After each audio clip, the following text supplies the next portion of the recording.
मनुष्य जीवन की महत्ता की बातें बहुत सी हम सुनते हैं कि यह मनुष्य जीवन महान क्यों है, और इस मनुष्य जीवन को इतना महान तो कहा गया, लेकिन क्या ये इंसान इस मनुष्य जीवन की महत्ता का उपयोग कर पाता है? हम चौपाइयां पढ़ लेते हैं, बड़े भाग्य मानव तन पावा, सुर दुर्लभ सदग्रंथ ही गावा। अक्सर लोगों की जुबान पर यह चौपाई होती है कि ये मनुष्य शरीर इतना बड़ा है, इतना महान है कि यह देवताओं को भी दुर्लभ है, और देवता लोग भी तरसते हैं मनुष्य शरीर पाने को। अब पता नहीं देवता तरसते हैं कि नहीं, ये तो कोई नहीं बता पाएगा, क्योंकि देवता होते सामने तो पूछते, लेकिन अब देवता तो सामने नहीं है, कैसे पता चले? पर सच तो यह है कि यह शरीर जरूर कीमती है। जो सच्चाई है कि यह मनुष्य शरीर की महानता तो है। सोचिए, अगर मनुष्य शरीर के अलावा किसी और खानी में होते, कुत्ता बिल्ली सांप छुछुंदर में होते, तो क्या इतनी सुख सुविधाओं में होते? तो क्या इतने सारे साधनों के साथ होते? ठंडी लगती जहां मन तहां पड़े होते, जो खाने को मिलता खा रहे होते। उसमें भी अगर कुत्ता पालतू है तब तो सेवा हो जाती है, और कहीं फालतू है तो लोग डंडे मारकर ठंडी में भी भगा देते हैं, उसे वहां भी कुछ नहीं मिलता। जानवर अगर पालतू है तब तो थोड़ा घास फूस मिल भी जाएंगे, लेकिन यदि फालतू है तो कोई पूछने वाला नहीं। तो मनुष्य जीवन की महत्ता तो है कि आज हम सबको मनुष्य जीवन मिला है, ये महान अवसर तो है। लेकिन इस मनुष्य जीवन का हमने सार्थक उपयोग क्या किया है? जब से हमने जन्म लिया है तब से अब तक इस मनुष्य जीवन का क्या उपयोग किया? क्या यह मनुष्य जीवन सिर्फ खेलने खाने कमाने के लिए मिला है? क्या यह मनुष्य जीवन सिर्फ एक दूसरे की निंदा शिकायत के लिए मिला है? क्या यह मनुष्य जीवन सिर्फ क्रोध करने के लिए मिला है? क्या यह मनुष्य जीवन भाई भाई में झगड़ने के लिए मिला है? अगर एक तरफ से आप विचार करेंगे तो आज हम और आप यही कर रहे हैं। सुबह उठते ही हम यह सोचते हैं कैसे हमारे जीवन में धन बढ़ जाए, कैसे हमारा घर बढ़ जाए, और कैसे दूसरे का कम हो जाए। एक आदमी मंदिर भी जाता है प्रार्थना करने, तो मंदिर में भगवान से यही मांगता है कि हे प्रभु, मुझे तो नौकरी दे देना, और पड़ोसी को जो नौकरी दिए हो उसका नौकरी छीन लेना। हे प्रभु, हमारे बेटे को तो पास करा देना और दूसरे के बेटे को फेल करा देना। आदमी भगवान से भी यही मांग रहा है। अपने लिए वो दुनिया का सारा खजाना मांगता है, दूसरे के लिए नरक मांग लेता है। अपने लिए वो 2-4 मंजिला मकान मांगता है, और पड़ोसी की झोपड़ी में भी आग लग जाए ऐसा मांगता है। अब सोचिए, जो आदमी भगवान के साथ भी यही कर रहा है, जो आदमी मंदिर में जाकर भी यही कामना कर रहा है, वो आदमी जीवन में क्या वो काम कर रहा है जिसके लिए शरीर मिला है? बड़े भाग्य मानुष तन पावा, क्या आप कह सकते हैं उस आदमी के लिए सच में ये बड़े भाग्य से मिला है? अगर यह शरीर बड़े भाग्य से मिला है, सौभाग्य से मिला है, तो सौभाग्य किसके लिए, सुंदर अवसर किसके लिए है? जो आदमी दूसरे पर दया करता है, जो आदमी करुणा करता है, जो आदमी दूसरे के दुख को देखकर द्रवित हो उठता है, जो भूखे को भोजन देता है, जो प्यासे को पानी देता है, जो भाई के साथ प्रेम का व्यवहार करता है, जो माता पिता में ही महादेव और माता पार्वती का दर्शन करता है, उसके लिए यह शरीर महत्वपूर्ण है, उसके लिए यह महान अवसर है। और जो आदमी ऐसा नहीं करता उसके लिए तो यह अभिशाप है, उसके लिए तो दुर्भाग्य है कि वो इस मनुष्य शरीर को पाया, जिस शरीर को पा करके भी वो दैत्य वाला काम कर रहा है, निशाचर वाला काम कर रहा है। सोचिए, जो आदमी किसी से घृणा कर रहा है, जो आदमी किसी से नफरत कर रहा है, जो आदमी किसी के लिए कांटे बो रहा है, जो आदमी भूखे को भोजन तक नहीं दे सकता, जो किसी प्यासे को पानी भी नहीं दे सकता, जो पड़ोसियों के लिए सुख की कामना नहीं कर सकता, क्या उसके लिए मनुष्य शरीर सौभाग्यशाली है? नहीं। मनुष्य शरीर, आपका शरीर सौभाग्यशाली तो तभी हो सकता है जब इस शरीर से आप पुण्य का काम करें, जब इस शरीर से आप धर्म का काम करें। और इसके लिए संत का संग जरूरी है, सत्संग में जाना जरूरी है। आज आदमी कहता है क्या करें, बड़ा व्यस्त है, काम, बाजार जाना है, खेत जाना है, नौकरी है, दुनिया है, संसार। हर किसी के लिए आदमी के पास टाइम है, पर जहाँ सत्संग की बात आती है, धर्म की बात आती है, आदमी कहता है क्या करें, टाइम नहीं। और ऐसा करते करते एक दिन मृत्यु सामने खड़ी होती है और मृत्यु कहती है अब चल, अब तेरे पास टाइम हो गया। तब आदमी कहता है 2 मिनट का समय दे दो, थोड़ा कुछ तो धर्म कर ले। तब मृत्यु कहती है दिया था पूरा समय तुमने संसार में लगा दिया, तुमने वो काम किया जो तुम्हारे साथ नहीं जा सकता, वो काम किया ही नहीं जो साथ जा सकता। हमने न धर्म का काम किया, न भक्ति किया, न सेवा किया। जो साथी है हमारा वो हमने किया ही नहीं, जो साथ नहीं जा सकता है वही करता रहा। संत कहते हैं कि आप जो धन कमाते हैं इसका उपयोग शरीर के लिए, व्यवस्थाएं आपके शरीर के लिए, कपड़े आप खरीदते हैं शरीर के लिए, धन शरीर के लिए, सोना चांदी शरीर के लिए, अन्न जल शरीर के लिए, मेवा मिष्ठान शरीर के लिए, गाड़ी शरीर के लिए। आत्मा के लिए आप क्या करते हैं? शरीर को भोजन दीजिए, मना नहीं, देना ही पड़ेगा। शरीर को वस्त्र दीजिए, शरीर को सारी सुख सुविधा दीजिए। संत यह नहीं कहते कि कंगाल बन जाइए, संत कहते हैं बाहर से भी धनी बन जाइए, लेकिन आत्मा को आपने क्या दिया? शरीर का भोजन है अन्न जल फल फूल मेवा मिष्ठान दाल भात सब्जी, आत्मा का भोजन है भक्ति भजन धर्म सत्संग सत्य अहिंसा प्रेम, वो तो आपने दिया ही और यही साथ जाएगा। आपके पास गाड़ी है, गाड़ी को पोछिए, गाड़ी में तेल डालिए, सर्विसिंग करिए और उसमें कभी चढ़िए मत। तो लोग कहेंगे नहीं बड़ा मूर्ख आदमी, गाड़ी खरीद लिया चढ़ता नहीं, जब जाना होता है पैदल चल देता है, गाड़ी से ढक के रखा है, रोज पोछता है, रोज तेल डाल देता है, इंजन भी स्टार्ट करके छोड़ देता है, तेल जलता है लेकिन जाता पैदल। यही काम हम सब कर रहे हैं। इस शरीर में भोजन डाल रहे हैं, इस शरीर भी तो गाड़ी, इस शरीर भी तो वाहन है ना। शरीर क्यों मिला है? संसार से पार होने के लिए, संसार रूपी सागर से भवसागर से कैसे पार हो उसके लिए प्रकृति ने यह शरीर दिया है और हम शरीर के साथ भी वही कर रहे हैं, भोजन दे रहे हैं, कपड़ा दे रहे हैं और संसार से पार होना है तो हम इसको छोड़ करके माया में हम इसका उपयोग क्यों? अगर हम शरीर का उपयोग सेवा में करें, अगर हम शरीर का उपयोग भक्ति में करें, शरीर का उपयोग दूसरों के दुख दर्द मिटाने में करें, शरीर का उपयोग राष्ट्र सेवा में करें, मानवता की सेवा में करें, तो समझ जाइए कि आप इस शरीर का सार्थक उपयोग कर रहे हैं। फिर तो बड़े भाग्य मानुष तन पावा सफल हो गया। फिर तो यह सोचिए कि देवताओं को भी यह दुर्लभ हो जाएगा।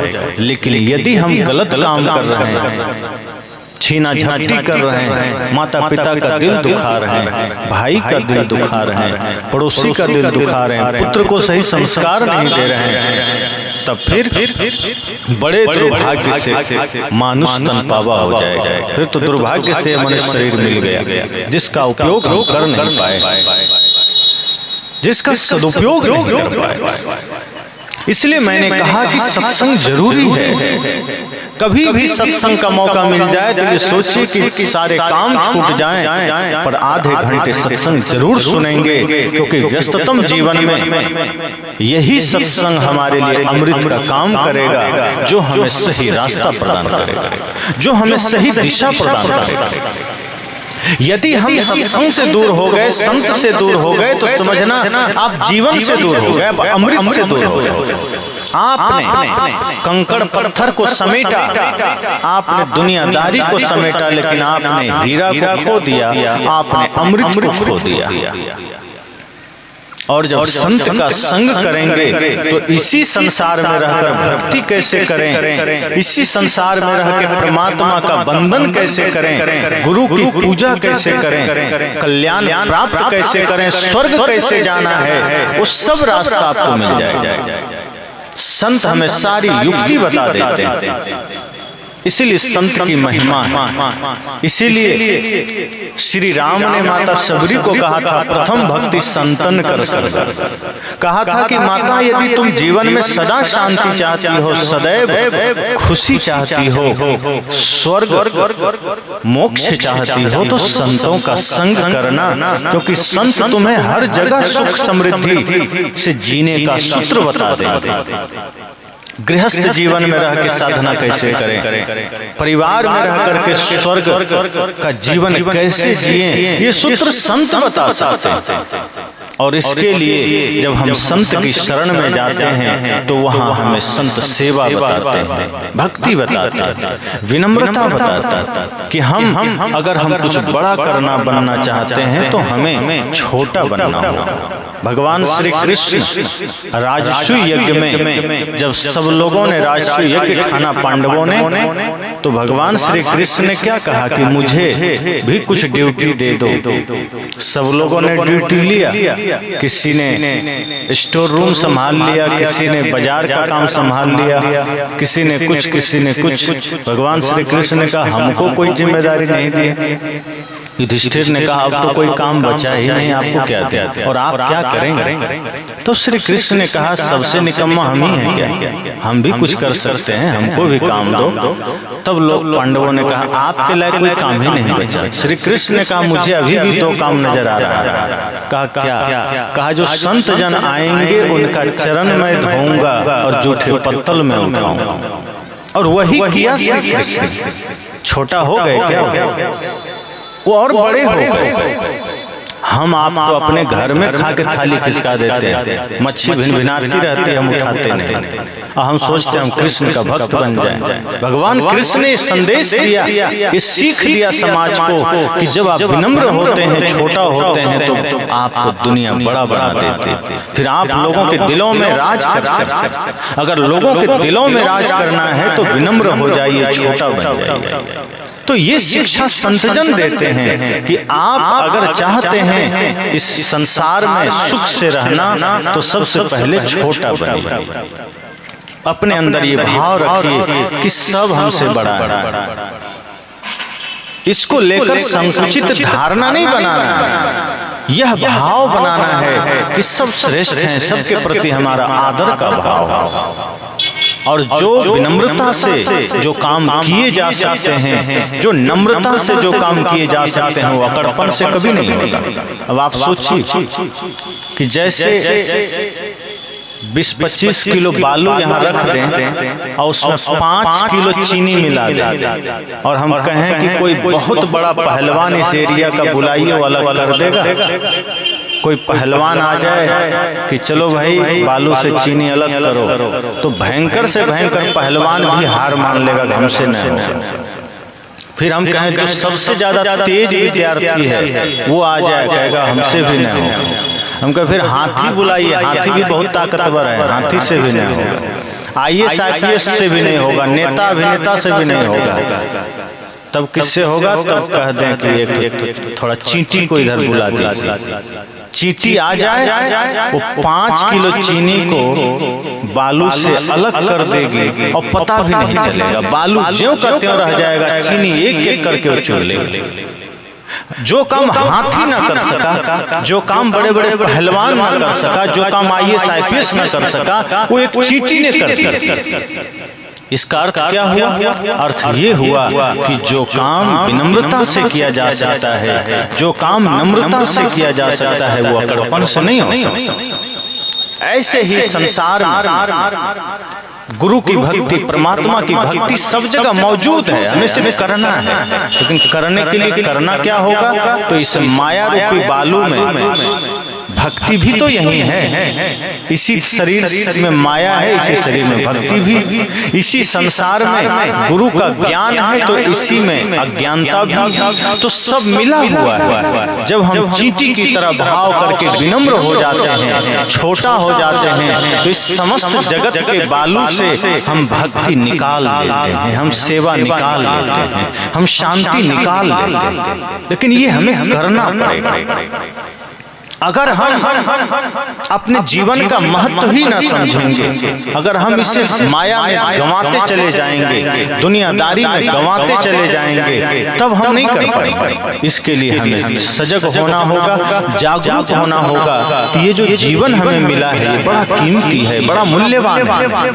वैसे तो वर्तमान में कौन क्या है ये ज्यादा मायने नहीं रखता।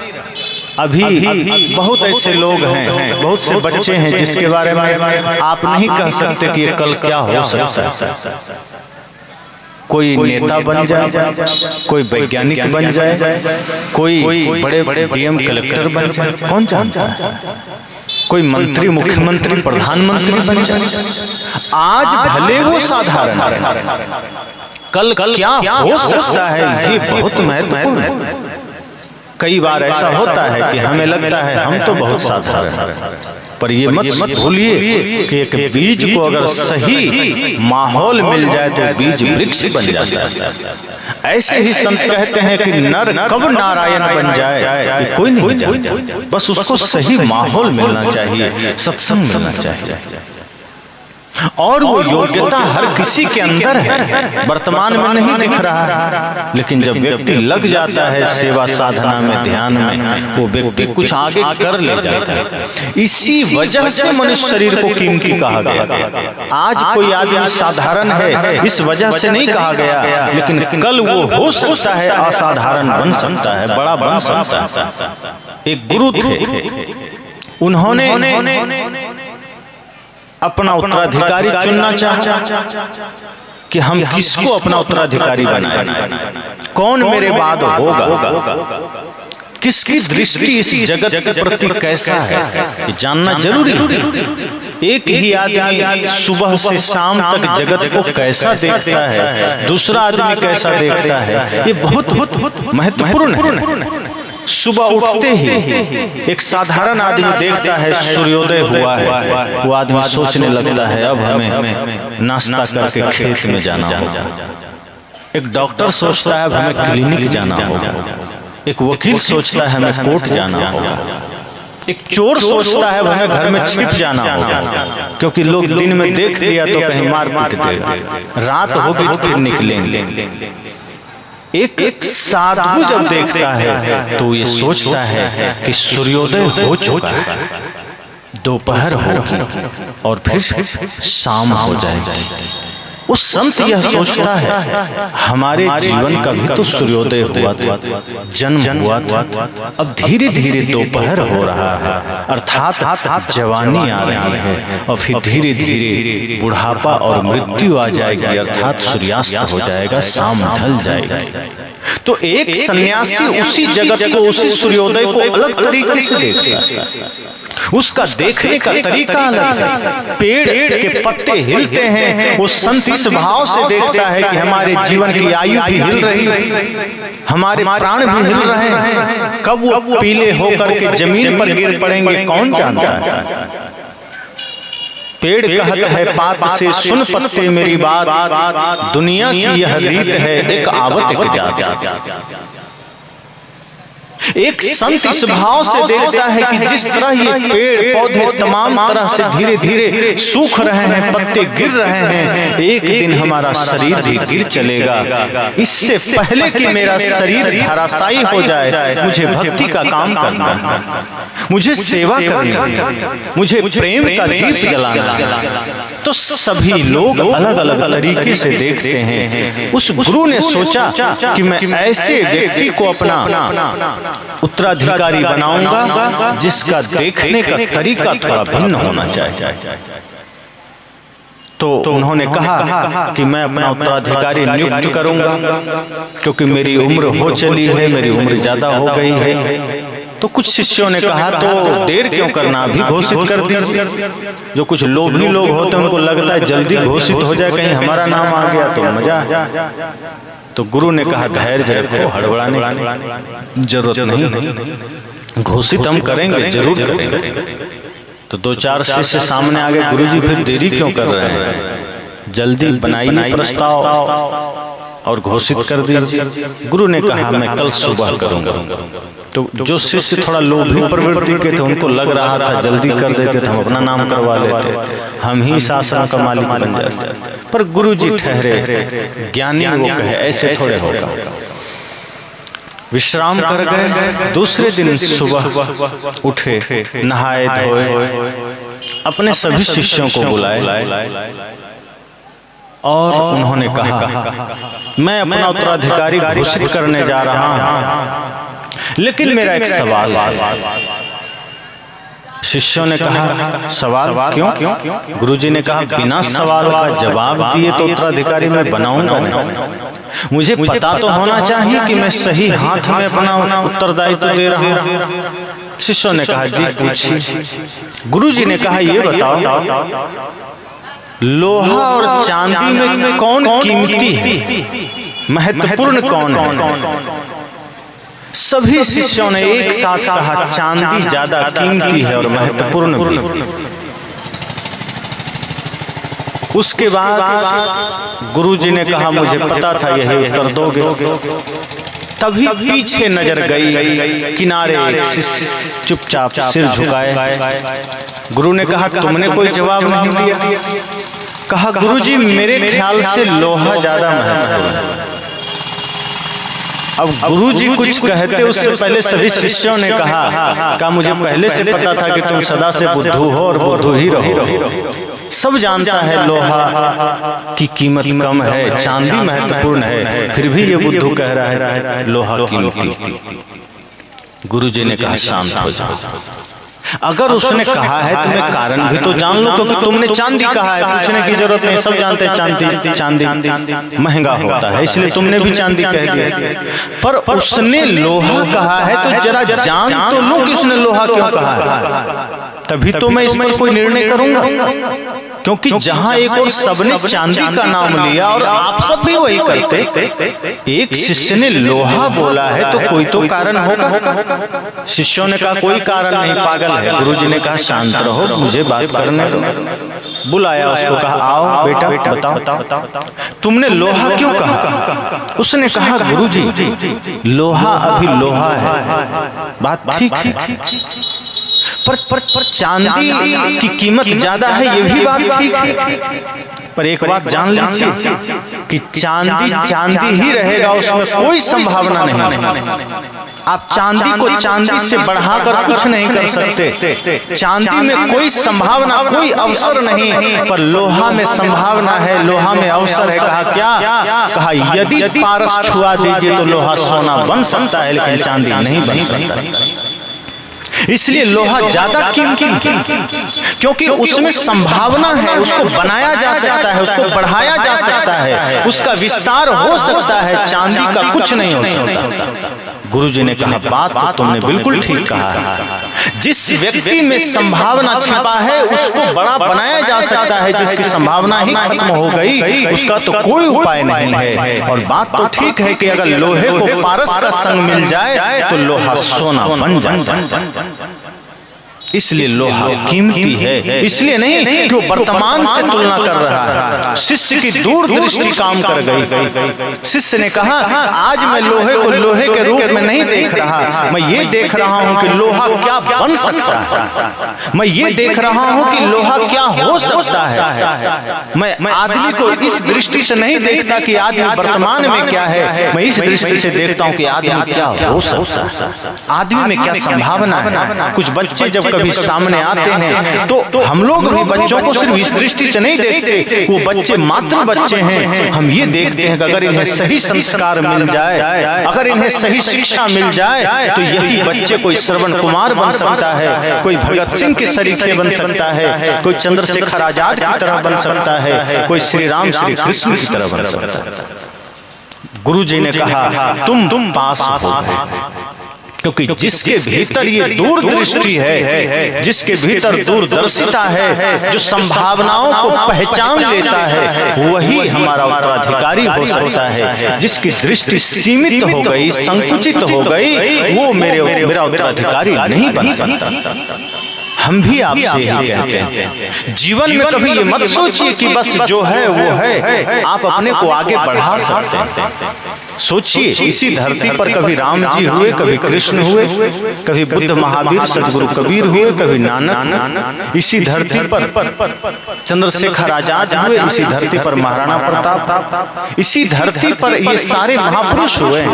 इन्होंने क्या बचपन से ऐसा था, धीरे धीरे अपनी संभावनाओं को बढ़ाते चले गए, धीरे धीरे अपने भीतर के सामर्थ्य को जगाते चले गए। और कोई नेताजी सुभाष हो गए, कोई लक्ष्मीबाई बन गई, कोई खुदीराम बोस बन गए, कोई कबीर बन गए, कोई बुद्ध महावीर बन गए, कोई श्री राम, कोई कृष्ण बन गए, कोई श्रवण कुमार बन गए, कोई मीरा, कोई सबरी बन गए।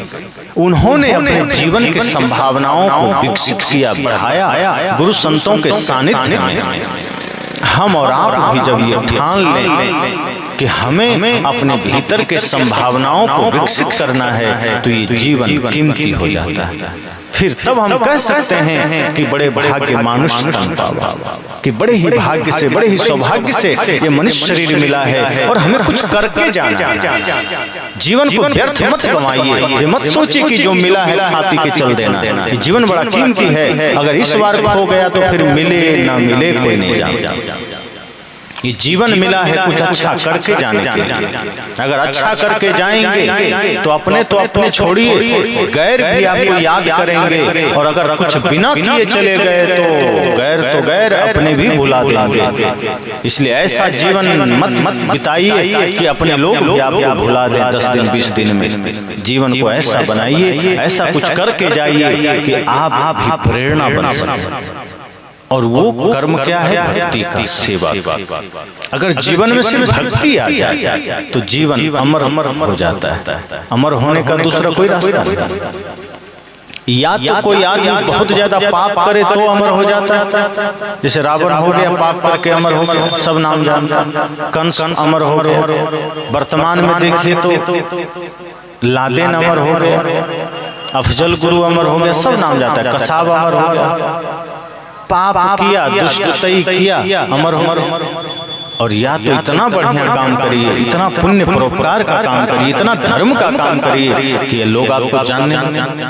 तो करना क्या है? करना यह है कि यह सोचिए कि मेरा जीवन, मेरी शक्ति, मेरी विद्या, मेरा धन पाप का कारण नहीं बने। ये ठान लीजिए कि मेरी बुद्धि, मेरा बल, मेरी विद्या, मेरा धन विनाश का कारण नहीं बनेगा, पाप का कारण नहीं बनेगा। संकल्प ले लीजिए इस सत्संग में कि जब भी हमारा धन जाएगा वो धर्म के उत्थान में जाएगा, समाज के उत्थान में जाएगा। हमारी विद्या समाज उत्थान में जाएगी, हमारा बल समाज के विकास में जाएगा, राष्ट्र निर्माण में जाएगा। यह कोशिश कीजिए कि आपका जीवन राष्ट्र या समाज के निर्माण में बाधक न बने, सहायक बने। जब हम इस तरह सोच लेंगे तो हमारे किसी कर्म से समाज और राष्ट्र का कोई अहित नहीं होगा। अभी हम ये सोचते ही नहीं, हमारी दृष्टि बहुत संकुचित है, अपने से ज्यादा नहीं सोचते। हर माँ बाप ये सोचते हैं बच्चे को बढ़िया पढ़ा दें, लेकिन अपने माता पिता की हम सेवा कर सके ये हम नहीं सोचते। आपके माता पिता भी आपको बड़े ही भाव से पढ़ाए लिखाए, आपको योग्य बनाए। आज जिस तरह आप अपने बच्चों के लिए चिंतित हैं, कभी आपके माता पिता आपके लिए चिंतित थे। आज आप अपने बच्चे को बढ़िया भोजन दे रहे हैं, कपड़ा दे रहे हैं, बढ़िया पढ़ाई करवा रहे हैं। आपके पिताजी भी आपके लिए यही सोचे थे, लेकिन आज हालत क्या है? हम अपने पत्नी और बच्चे के अलावा अपने पिता का ध्यान रखना छोड़ दिए, माँ का ध्यान रखना छोड़ दिए। माता पिता आंसू बहा रहे हैं। अब बेटा शिव मंदिर में जाके जल चढ़ा रहा है, भगवान कृपा करेंगे। अब जब आप अपने ही पिता का अनादर कर रहे हैं तो जगत पिता महादेव आप पर प्रसन्न होंगे क्या? जब आपकी वजह से आपके पिता के आंख में आंसू है, आपके माँ के आंख में आंसू है, तो माता दुर्गा खुश होंगी क्या? नहीं होंगे। वो खुश तभी होंगे जब आपकी माँ आपसे खुश हो जाए, जब आपके पिता आपसे खुश हो जाए। अगर आपने अपने माता पिता के आंख में आंसू ना आने दिया तो समझ जाइए शिव पार्वती सब खुश है। और अगर आपने अपने कर्म से अपने भाई को, अपने पुत्र को, अपने माँ को, अपने पिता को रुला दिया तो कोई भगवान, कोई गुरु खुश नहीं हो सकते। इसलिए मैंने कहा ये जीवन छोटा है, ऐसा काम करके जाइए जो आपको भी सुख शांति दे और आपके वजह से समाज में भी सुख शांति समृद्धि आए। अपने बच्चों को सही संस्कार दीजिए। आप पढ़ा देते लेकिन उसको संस्कार नहीं देते। आप सोचते हैं बेटा IAS बने, IPS बने, अन्य ऊंचे पदों पर चले जाए, पत्रकार बन जाए, इंजीनियर बन जाए, डॉक्टर बन जाए, वकील बन जाए, वैज्ञानिक बन जाए, लेकिन कभी ये सोचते हैं कि बेटा एक अच्छा इंसान बन जाए। आप उसको जो भी बनाना है बनाइए, संतजन कभी रोकते नहीं।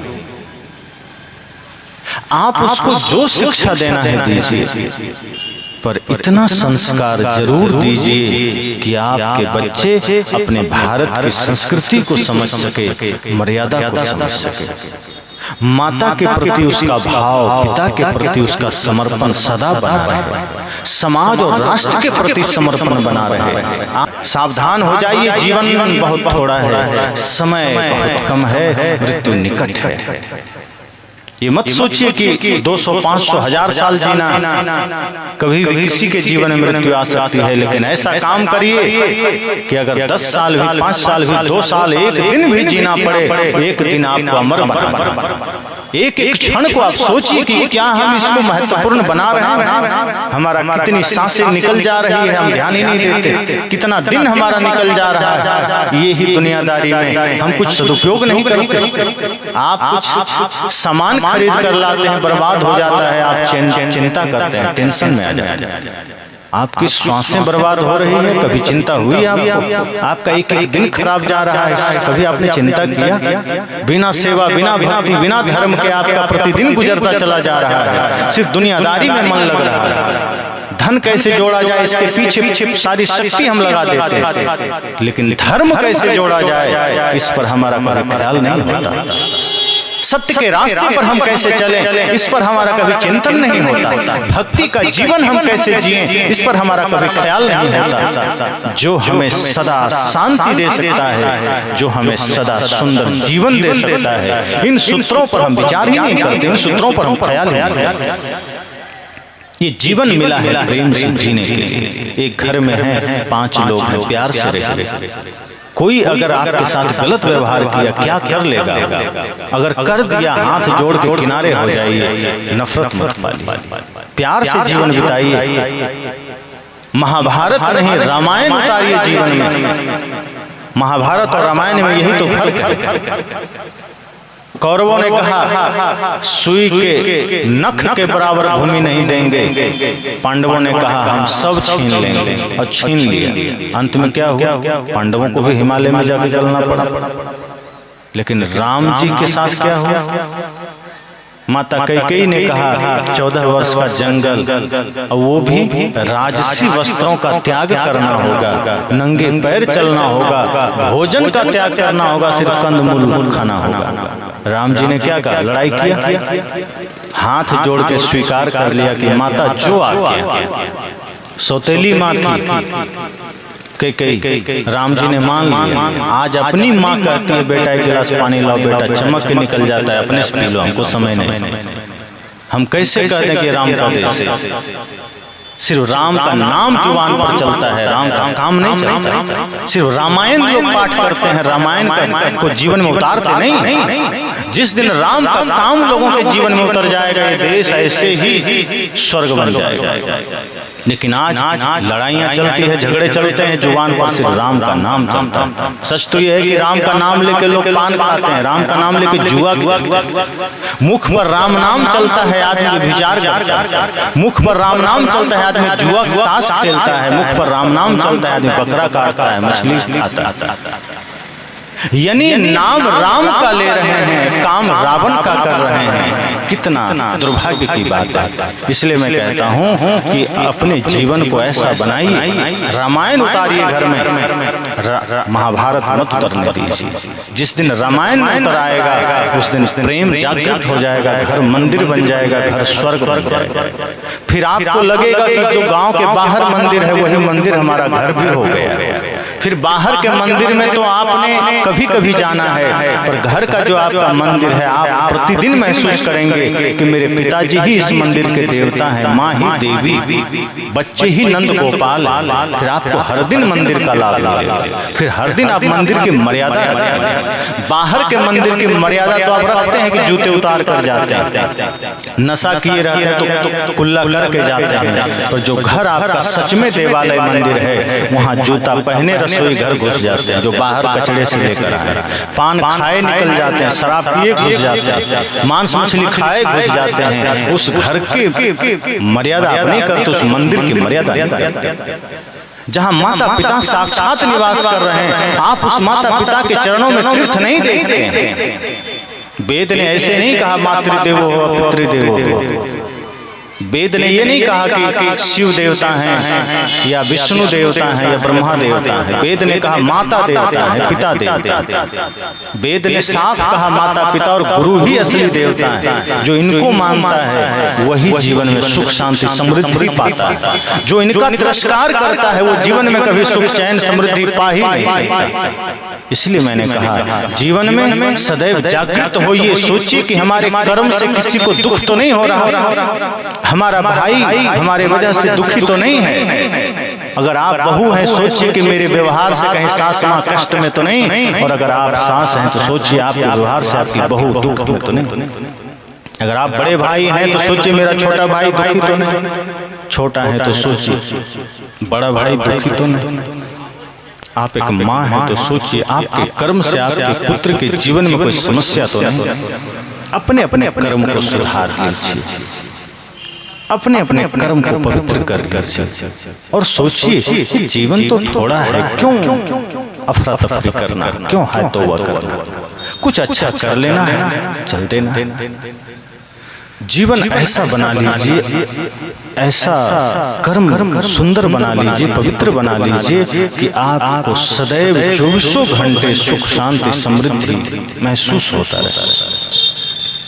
और सच कहिए तो गुरु भगवान जो भी हैं, अगर आप उन्हें अपने जीवन में पाना चाहते हैं तो उसका रास्ता भी यही है। राम जी ने कहा निर्मल मन जन सो मोहि पावा, मोहि कपट छल छिद्र न भावा। अगर आप भगवान को भी पाना चाहते हैं तो उससे पहले आपको मन को निर्मल करना होगा। अगर मन में कपट है, मन में छल है, मन में ईर्ष्या है, मन में नफरत है, किसी के लिए घृणा है, हिंसा है, तो भगवान आपको कभी नहीं मिलेंगे। फिर आप जितना मंदिर जाइए, फिर आप चाहे जितना पूजा करिए, वो व्यर्थ हो जाएगा। संत कहते हैं आप पूजा कर्म को ही बना लीजिए। हम करते क्या है, कर्म को कभी नहीं बदलते, अलग से जाके पूजा कराते हैं, अगरबत्ती घुमा लेते हैं, जल चढ़ा देते हैं, बेलपत्र चढ़ा लेते हैं और कर्म हमारा गंदा है। संत कहते हैं अपने कर्म को इतना पवित्र बना लीजिए कि आपका कर्म ही पूजा बन जाए।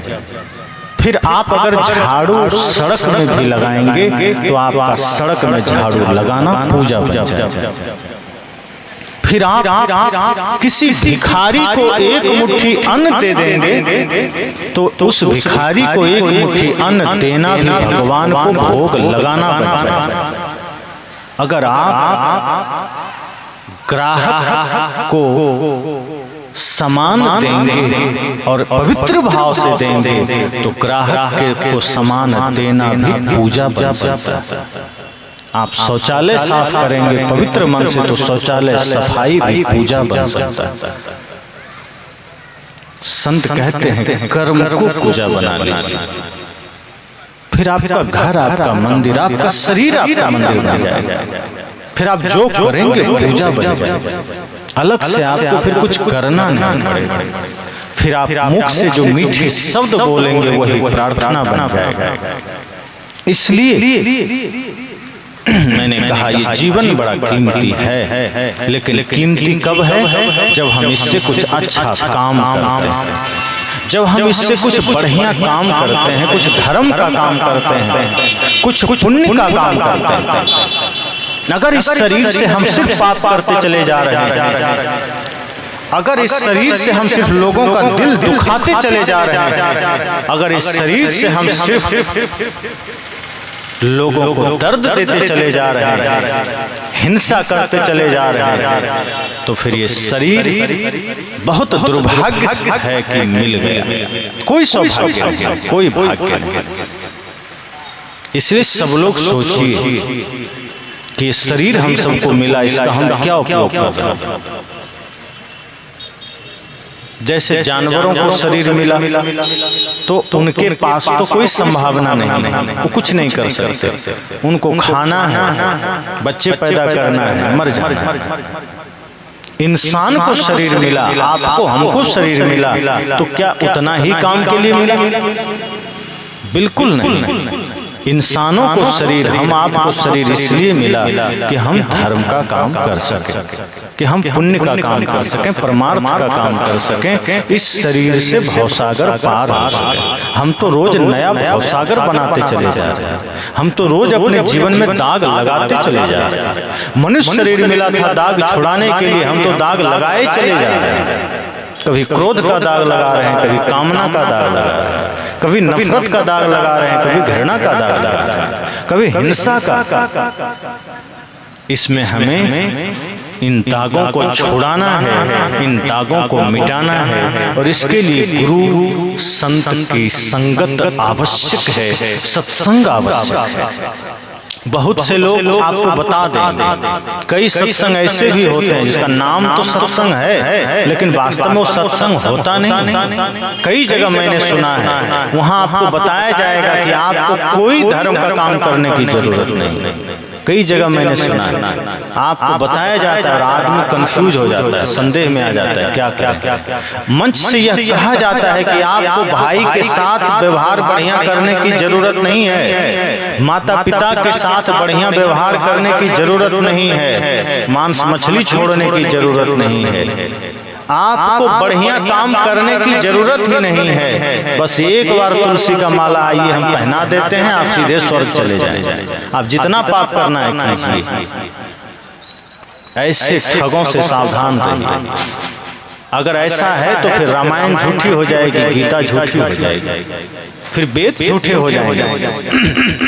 क्योंकि गीता में भी यही बात आई है कि मन को निर्मल कीजिए, कर्म को सुधारिए, और रामायण में भी यही बात आई है कि दया धर्म को धारण कीजिए, सत्य को धारण कीजिए। रामायण में तो कई बार कहा गया, परम धर्म श्रुति विदित अहिंसा, धर्म न दूसर सत्य समाना, कि धर्म सत्य से दूसरा कोई नहीं, सत्य ही सबसे बड़ा धर्म है, अहिंसा ही सबसे बड़ा धर्म है।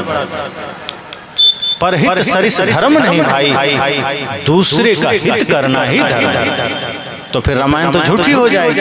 अगर आप सब छल करिए, पाप करिए, जुआ खेलिए और सिर्फ तुलसी का माला पहन के ओम नमः शिवाय बोलिए तो स्वर्ग चले जाएंगे। फिर रामायण झूठी, वेद झूठा, गीता झूठी, फिर कृष्ण झूठे हो गए। फिर तो मानने की जरूरत नहीं, मंदिर बनाने की जरूरत नहीं, सत्संग करने की जरूरत नहीं। फिर जीवन भर पाप करिए, अंत में एक तो माला पहनिए, उतर जाइए गंगा।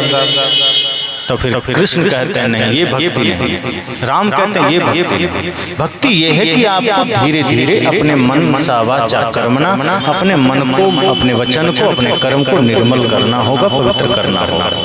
अगर मन में कपट भी है तो प्रभु नहीं मिलेंगे। राम जी साफ कह रहे हैं, निर्मल मन जन सो मोहि पावा, मोहि कपट छल छिद्र न भावा।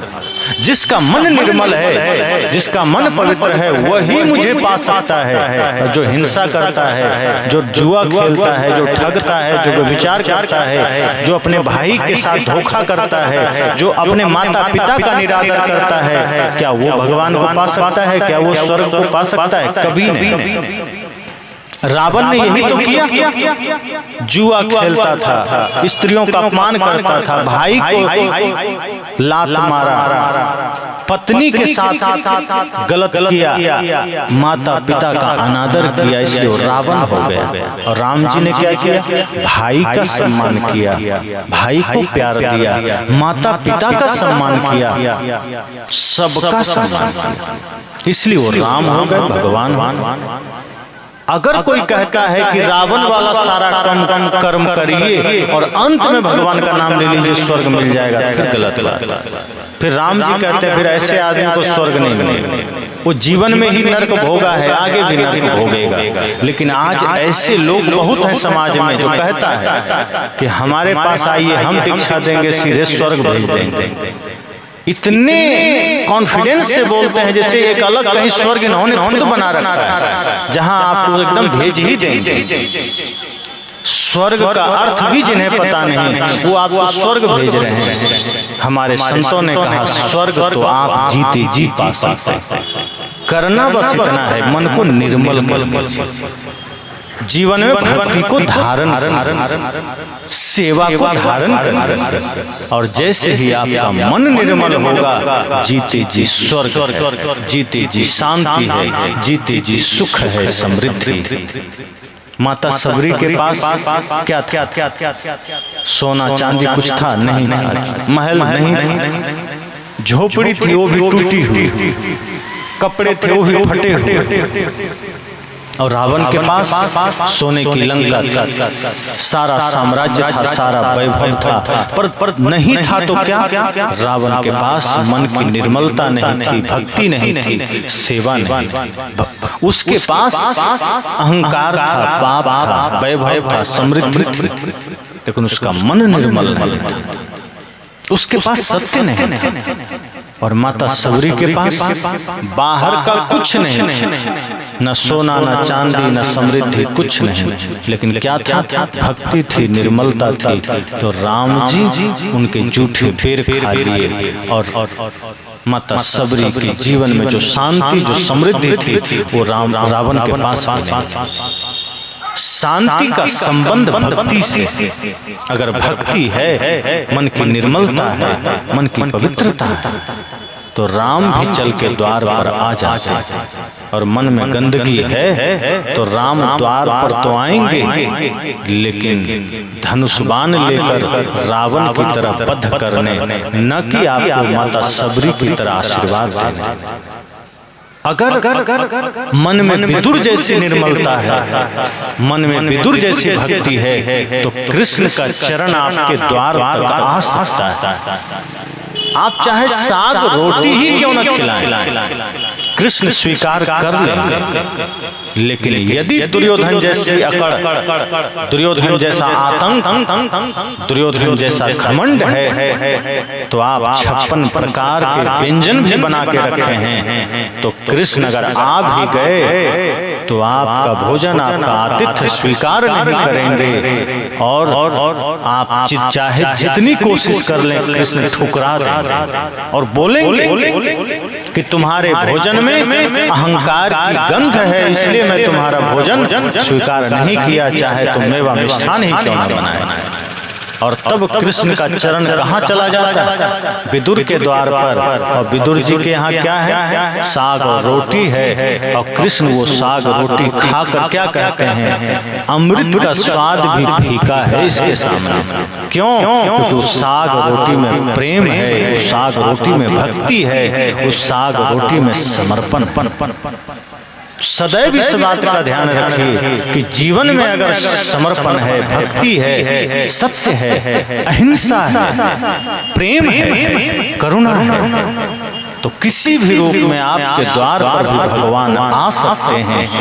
लेकिन यदि छल है, कपट है, हिंसा है, व्यभिचार है, तो अगर कभी भगवान आ भी गए तो बद्ध करने आएंगे, वरदान देने तो बिल्कुल नहीं आएंगे। इसीलिए मैं कहता हूँ कि सत्संग थोड़ा भी हो, हम सबको जाग कर बैठना है, हम सबको सजग होना है कि ये सत्संग हमारे जीवन के लिए, हमारे जीवन को जगाने के लिए, ना जाने कब हम थोड़ी सी बातों से जग जाएं। अंगुलीमाल कितना देर सुना, बुद्ध रास्ते में चले जा रहे हैं, थोड़ी देर की भेंट हुई और लोग गुजरते थे, डर से कांपने लगते थे। लेकिन बुद्ध जब अंगुलीमाल के सामने आए तो अंगुलीमाल भी हैरान हो गया कि ये कौन आदमी है जो इतना शांत खड़ा है। क्योंकि जो निर्भीक हो गया है, जो निडर हो गया है, जो करुणा के शिखर पर है, जो प्रेम की मूर्ति है, उसके अंदर इतनी करुणा समाहित हो जाती है कि संसार से वो डरता ही नहीं, बल्कि अपने प्रेम से संसार को वो शांत कर देता है। अंगुलीमाल भी हैरान है कि ये कौन है आखिर जो कांप नहीं रहा है मेरे सामने। और तब अंगुलीमाल ने क्या कहा, ठहर जाओ। बुद्ध ने कहा मैं तो ठहर गया, तुम कब ठहरोगे। अंगुलीमाल को ये भी बड़ा आश्चर्य हुआ कि आज तक कोई पलट के हमको जवाब देने का साहस न कर सका। मुझे देखते ही आदमी बेहोश हो जाता था, ये कौन है जो पलट के हमको कह रहा है। तब अंगुलीमाल ने कड़क शब्दों में कहा, लगता है तुम नए, तुम्हें पता नहीं मैं कौन हूं। मैं अंगुलीमाल हूं, मुझे देखकर लोग भयभीत हो जाते हैं। और तुम कह रहे हो तुम कब ठहरोगे, क्या मतलब है तुम्हारा। बुद्ध ने कहा मतलब साफ है, मैं ठहर चुका हूं। अंगुलीमाल ने कहा तुम चले जा रहे थे और तुम कह रहे हो मैं ठहर चुका हूं, और मैं ठहरा हुआ हूं, तुम कह रहे हो तुम कब ठहरोगे। बुद्ध ने कहा मैं कब का हिंसा का रास्ता छोड़ दिया, मैंने क्रोध का मार्ग छोड़ दिया, मैंने पाप का मार्ग छोड़ दिया, अब मैं प्रेम के रास्ते पर। लेकिन तुम आज भी हिंसा के मार्ग पर दौड़े चले जा रहे हो, तुम पाप के मार्ग पर दौड़े चले जा रहे हो, तुम कब ठहरोगे। यह सुनते ही पहली दफा अंगुलीमाल को आश्चर्य हुआ कि कौन है। और जब भगवान बुद्ध ने अपनी करुणा भरी दृष्टि से अंगुलीमाल को निहारा तो इतनी तेज थी बुद्ध के आंखों में, इतना प्रेम था बुद्ध के आंखों में, इतनी करुणा थी कि वो तेज अंगुलीमाल बर्दाश्त न कर सका। उसकी आंखें झुक गई, सिर झुक गया, हाथ जुड़ गए दोनों। और तब अंगुलीमाल ने कहा प्रभु क्षमा करिए, आज मुझे नया जीवन मिल गया। थोड़ी देर सत्संग हुआ, सत्संग ही तो सत्संग क्या है जहां जीवन बदल जाए। कोई जरूरी नहीं कि पंडाल लगे तो ही सत्संग हो, जहां से भी हमारा जीवन बदल जाता है वो सत्संग है। थोड़े देर के सत्संग में अंगुलीमाल बदल गया, थोड़े देर के सत्संग में रत्नाकर बदलकर वाल्मीकि हो गया। ऐसे कितने लोग जो 2 मिनट 5 मिनट में बदल जाते हैं। हमें भी सोचना है कि ये कुछ क्षण का सत्संग हमें मिला, हम क्या कर रहे हैं। इस सत्संग आपको एक ऐसा चिंतन प्रदान करेगा कि जब आप घर जाइएगा, नेत्र बंद करके जब अकेले होइएगा, विचारिएगा, इस सत्संग रूपी दर्पण में स्वयं को निहारिएगा कि मेरे अंदर क्या कमियां हैं और क्या मैं इन कमियों के साथ ही धरती से चला जाऊं। क्या मैं इसी के लिए इस धरती पर आया था। आंखें बंद करके विचारिए कि नहीं, मैंने ये मनुष्य शरीर इसलिए नहीं पाया है कि मैं ऐसे ही पाप को लेकर चला जाऊं, मैं ऐसे ही हिंसा के साथ चला जाऊं, मैं ऐसे ही नफरत के साथ चला जाऊं। मैंने इस शरीर को इसलिए पाया है कि मैं इस जीवन को पवित्र करके जा सकूं, सत्य के रंग में रंग के जा सकूं, प्रेम के रंग में रंग के जा सकूं।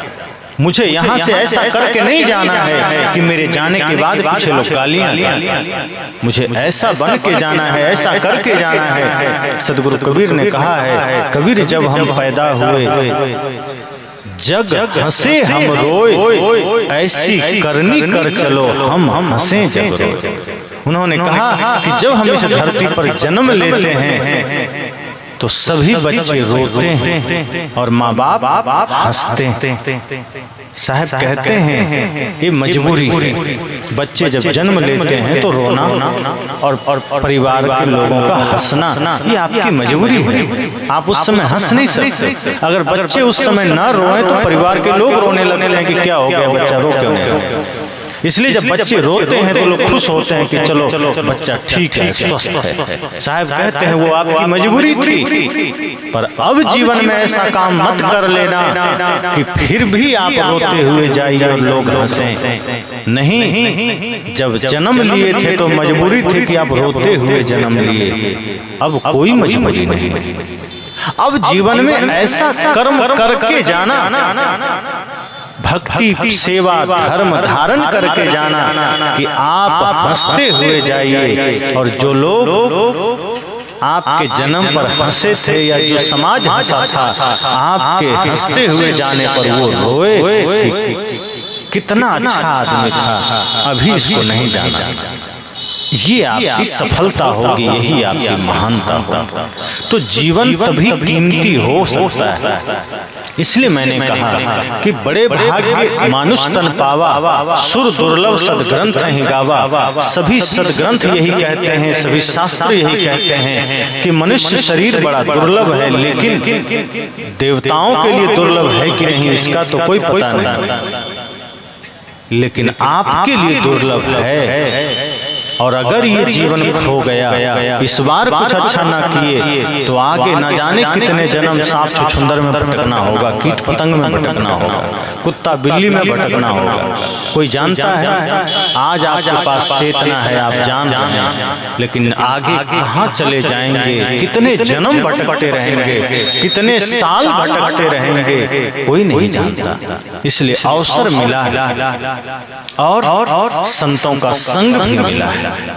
संसार का काम भी करिए, साथ साथ भक्ति का काम कर लीजिए, सेवा का काम कर लीजिए। बने जो कुछ धर्म कर ले यही एक साथ जाएगा। साहब ने कहा दिए लाखों की दौलत भी साथ रहने न पाएगा। अगर कोई लाखों करोड़ों भी आपको दे देगा, कमा लेंगे तो जाते समय सब यहीं छूटेगा। लेकिन ये जो भक्ति का धन है, सत्य का धन है, प्रेम का धन है, ये आपसे कोई बांट नहीं सकता, ये आपसे कोई लूट नहीं सकता, ये आपका अपना धन है। इसलिए कोशिश करिए कि भक्ति कभी खोए नहीं, हमारे जीवन से प्रेम कभी ना खो जाए, हमारे जीवन से सत्य कभी ना खो जाए। इसलिए कहा ना, पायो जी मैंने राम रतन धन पायो, वस्तु अमोलक दी मेरे सतगुरु कृपा करिए अपना। उसमें और भी कहा, खर्चे नहीं कोई चोर न लूटे, दिन दिन बढ़त सवाई, पायो जी मैंने राम रतन धन पायो। ये भक्ति का धन कभी घटता नहीं, इसको कोई बांट नहीं सकता, ये बढ़ता जाता है। इसलिए मनुष्य शरीर बड़ा महत्वपूर्ण है और आज जो है इसको आप बड़ा बना सकते हैं, इसको विशाल बना सकते हैं, इसको विस्तृत कर सकते हैं। अगर आप नहीं कर पाए तो कोशिश कीजिए अपने बच्चों में ऐसा संस्कार दीजिए कि आपके बच्चे कुछ अच्छा कर ले जाएं। क्योंकि जब बच्चे कुछ बढ़िया कर लेते हैं तो अपने माता पिता को भी तार देते हैं, अपने समाज को भी तार देते हैं। अगर आप चूक गए तो ऐसा मत करिए कि आपके बच्चे भी चूक जाएं। उन्हें भी शिक्षा के साथ साथ शुभ संस्कार दीजिए, दिव्य संस्कार दीजिए, संतों के सानिध्य में ले जाइए। आज हम बहुत कुछ छोड़ते चले जा रहे हैं। आज हमारा पूरा जीवन इतनी भौतिकता से भर चुका है और उसमें भी हमने पश्चिम देशों का अनुकरण करना शुरू कर दिया है, पाश्चात्य देशों का, जहां संस्कार के नाम पर कुछ भी नहीं। हम अपने संस्कारों को छोड़ते चले जा रहे हैं, हम अपनी मर्यादाओं को छोड़ते चले जा रहे हैं। हमें पुनः जागृत होना है, हमें पुनः सजग होना है, हमें पुनः होश में आना है और अपने भीतर वही संस्कार जागृत करना है, समाज में भी वही जागृति लाना है और धर्म के पथ पर चलना है। तो हमारा आह्वान है, निवेदन है कि आप सब भी अपने अपने जीवन को पहचानिए और जब कभी मौका मिले सुबह सोकर उठिए तो 5 मिनट आंखें बंद करिए और विचार करिए कि हमें क्या करना है, हमने क्या किया आज तक। सोने जाइए तब भी 5 मिनट बैठिए और सोचिए कि हमने दिन भर क्या किया, ऐसा क्या किया जो हमारे लिए हितकारी है, ऐसा क्या किया जो हमारे लिए सही है। क्या हमने जीवन को गंवा दिया? अगर कुछ पाप किया है, भूल की है, तो संकल्प लीजिए कि कल का सूर्योदय अगर हमने देखा तो हम अच्छा काम करेंगे। और सोचिए, ये सत्संग आपको एक सोचने का अवसर देता है। आपको जैसे आप आईने के सामने जाते हैं, दर्पण के सामने, तो चेहरे का दाग नजर आ जाता है, कपड़े का दाग नजर आ जाता है। इस सत्संग में जब आप निश्चल मन से खड़े होते हैं तो सत्संग में आपको अपने मन के दाग नजर आ जाता है, क्योंकि बाहर के दर्पण में मन का दाग नहीं दिखेगा, आपके विचारों का दाग नहीं दिखेगा, पर सत्संग में संतों के सामने आपको अपने मन के दाग दिखेंगे। और एक बार तन पर दाग रह जाए तो कोई चिंता नहीं, चेहरे पर दाग रह जाए तो कोई चिंता नहीं, पर मन में कोई दाग रह गया तो जीवन को बर्बाद कर देता है। इसलिए कोशिश कीजिए, संतों का संग, भक्ति, सेवा, सत्संग ये हमारे जीवन में हो, ताकि मन में कोई दाग न रह सके, मन में कोई कचरा न रह सके, हमारा मन निर्मल हो और हम अपने जीवन की कीमत को समझ सकें, हम अपने जीवन को महत्वपूर्ण बना सकें और साथ साथ अपने बच्चों में सही संस्कार दे सकें, ताकि हमारी आने वाली पीढ़ियां भी भक्ति से रंगा हो, हमारे युवाओं में राष्ट्र भक्ति हो, माता पिता गुरु के प्रति भक्ति हो, ताकि एक सुंदर सभ्य समाज का निर्माण हो सके। तो यही संकल्प के साथ और साथ साथ आप सब जब भी वक्त मिले गिद्धेश्वर धाम आइए। संत कबीर राष्ट्र निर्माण संघ जो कि एक संस्था जो हमने स्थापित किया है, जहां समाज के लिए, राष्ट्र के लिए जो कुछ भी बन सकता है सेवा करने का संकल्प के साथ उसकी शुरुआत हुई है। तो आप सब उस अभियान से जुड़ सकते हैं, अपना योगदान दे सकते हैं और आगे अपने जीवन को महत्वपूर्ण बनाने का संकल्प लीजिए। इसी के साथ वाणी को विराम देता हूँ।